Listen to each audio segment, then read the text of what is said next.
Hi guys, இன்னைக்கு பாத்தீங்கன்னா நம்ம வயலை சுத்தி உள்ள பனை மரத்துல உள்ள காஞ்சி போன மட்டையை தாங்க கொளுத்த போறோம். அதுக்கு முதல்ல பாத்தீங்கன்னா அங்க ஏற்கனவே கீழே உள்ள காஞ்ச மட்டையை கொஞ்சம் எடுத்து நம்ம வச்சிருக்க அலக்கோட முனையில சேர்த்து வச்சு கட்டிக்கிறோங்க. நம்ம சேனல்ல பாக்குறவங்க நிறைய பேர் சப்ஸ்கிரைப் பண்ணாமலே பாத்துட்டு இருக்கீங்க.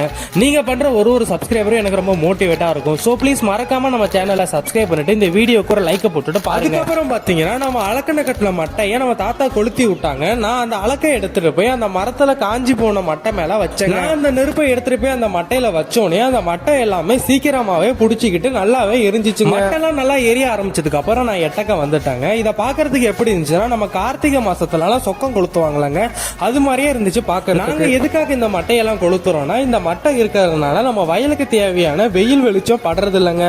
அதனாலதான் நாங்க இந்த மட்டையெல்லாம் கொளுத்துறோம். மட்டைலாம் நல்லா எரிஞ்சு முடிஞ்சதுக்கு அப்புறம் பாத்தீங்கன்னா கீழே உள்ள நெருப்பெல்லாம் தண்ணி ஊத்தி அணைச்சிட்டோம். உங்களுக்கு இந்த வீடியோ பிடிச்சிருந்துச்சுன்னா மறக்காம இந்த வீடியோவை லைக் பண்ணிட்டு நம்ம சேனலையும் சப்ஸ்கிரைப் பண்ணிக்கோங்க.